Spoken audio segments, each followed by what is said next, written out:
Salam sejahtera, Om Swastiastu Rahayu. Pada kesempatan kali ini, kami akan membahas tentang 12 sejarah ular weling dan kaitannya dengan kesaktian Prabu Krishna. Dalam sejarah Jawa, dalam tradisi Jawa, kisah ular weling sering dikaitkan dengan dunia spiritual, perlambang kesaktian, dan cerita pewayangan. Berikut penjelasannya. Inilah 12 sejarah ular weling dan kesaktiannya Prabu Krishna dalam sejarah Jawa. 1. Simbol penjaga alam gaib. Ular weling dipercaya sebagai hewan sakral yang menjadi penjaga pintu gerbang gaib. Dalam kisah Jawa, Prabu Krishna sering digambarkan mampu menundukkan kekuatan gaib, termasuk ular weling, sebagai lambang kendali atas dunia nyata dan dunia tak kasat mata. 2. Perlambang keberanian. Weling yang berwarna belang hitam putih dianggap simbol keberanian. Krishna dikenal sebagai ksatria pemberani dalam perang Bharatayuddha, selaras dengan sifat ular weling yang tidak gentar menghadapi lawan. 3. Kesaktian racun yang mematikan.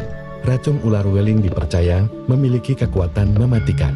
Dalam cerita wayang Jawa, kesaktian Krishna mampu menahan racun, bahkan menjadikannya sebagai ujian kekuatan batin dan ketahanan diri. 4. Weling sebagai lambang petunjuk piweling.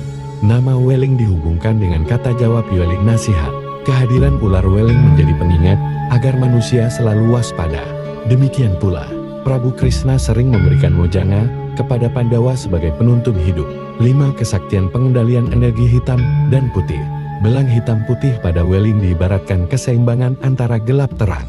Krishna juga dikenal mampu menguasai dua sisi, kekuatan dharma kebaikan dan adharma kejahatan, menjadikannya sosok sakti yang seimbang. 6. Kisah Krishna menaklukkan ular. Dalam versi Jawa dari kisah Mahabharata, Krishna pernah digambarkan menaklukkan naga raksasa di Sungai Yamuna. Ular weling sering dijadikan lambang dari naga tersebut di budaya Jawa, menunjukkan kesaktian Krishna dalam menundukkan kekuatan jahat. 7.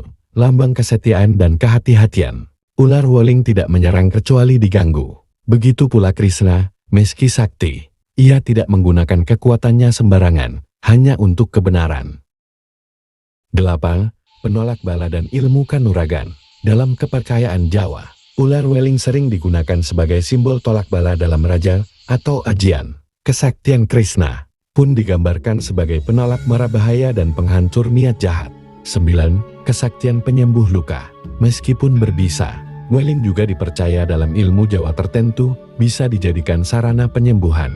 Sama halnya dengan Krishna yang dikenal mampu menyembuhkan jiwa Pandawa lewat wejangan dan ketenangan batinnya.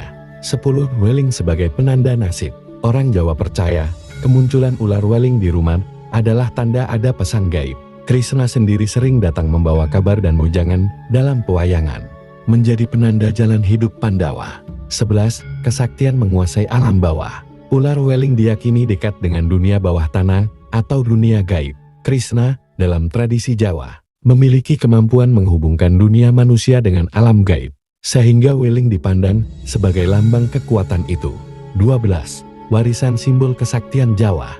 Dalam budaya Jawa, weling menjadi perlambang waspada, sakti, sekaligus penuntun.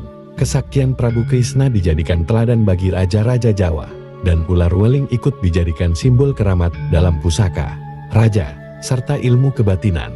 Jadi, dalam sejarah dan kepercayaan Jawa, ular weling bukan hanya hewan berbisa, tetapi menjadi simbol kesaktian, keseimbangan, dan piweling nasihat hidup. Kesaktiannya dikaitkan dengan Prabu Krishna, tokoh agung yang dianggap penguasa dharma dan penuntun manusia Jawa menuju keseimbangan hidup.